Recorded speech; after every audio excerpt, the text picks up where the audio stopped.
એ આજે આખા ગુજરાતે સમજવાની જરૂર છે. આ લડાઈ માત્ર મહુવાના એક ખૂણામાં કે નીરમાં એકની નથી રહી. આપણે કહીએ છીએ આપણી 3 માં છે. એક છે ધાત્રી માતા, જે આપણને ધાવણ ધવડાવીને પોષણ કરે છે. એક માતા છે ધરતી માતા, જે આપણા ગોબર મૂત્ર છાણ બધું પોતાના પેટમાં લઈ અને 1000 ગણું આપે છે. અને એક છે ગાય માતા, જે આપણી માતાને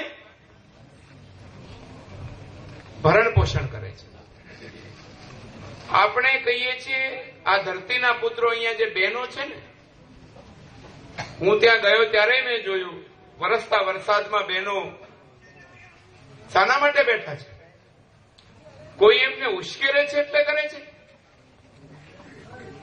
કોઈ એમને ભરમાવે છે એટલે કરે છે.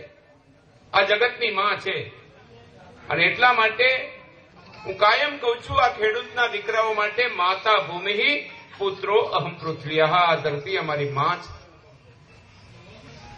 અને એ માને વેચવાનું પાપ કરનારા લોકોને એટલું તો કહીએ કે આજે ખેડૂતોની દશા કઈ છે. દર 30 સેકન્ડે એક ખેડૂત આત્મહત્યા કરે છે. 2,58,939 ખેડૂત આત્મહત્યા કરી ચૂક્યા 15 વર્ષમાં. કયો એવો બીજો વ્યવસાય છે જેમાં આટલી મોટી આત્મહત્યા થઈ? આ ખેડૂતના દીકરાઓ શું કામ આત્મહત્યા કરે છે? આખા દેશની એગ્રીકલ્ચર ઇકોનોમી ઇઝ રનિંગ -8%. લઘુત્તમ વેતન ધારાનો ભાવ મળે ને તો પણ -8% છે. અને આ ખેતીને પતાવી દેવાનું, ઉદ્યોગોનું, કારખાનાઓનું જે ભૂત વૈશ્વિકરણના નામે, આધુનિકરણના નામે ભોગવા આજે આ પેદા કર્યો છે એ સરકારો અને ઉદ્યોગપતિઓ. આ બધાએ એક મોટી જાળ બિછાવી છે. હું ધન્યવાદ આપું છું કનુભાઈને. એમની કલ્પના હતી 1995માં જયારે અમારી પહેલી સરકાર આવી ત્યારે નિકોલ બંધારા બંધાયો. ત્યાર પછી સમઢિયાળા બંધારો બનીને આગળ વધતો હતો. એ દરિયા કિનારાનો 1600 કિલોમીટરનો સૌરાષ્ટ્ર અને ગુજરાતનો દરિયા કિનારો. આ દરિયા કિનારાની જમીન દર વર્ષે 1.5 કિલોમીટર ખારાશ આગળ વધી રહી છે.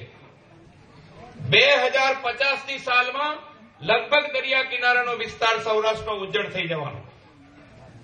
ત્યાં બાવળ પણ નહીં ઉગે. ચિંતા એકમાત્ર નિર્માની નથી.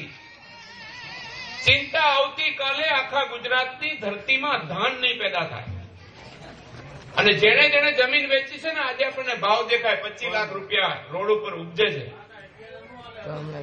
જમીન વેચનારા 7-12 વગરના થઈ જવાના અને ત્યાં ઉભા રહેલા કારખાનાના ચોકીદાર થવા સર્જાયા છો એ નક્કી સમજો. અમે જોયું છે જ્યાં જ્યાં જમીનો વેચી છે ને જે ખેડૂતોએ, એ ત્યાંના ચોકીદાર છે, પટ્ટાવાળા છે.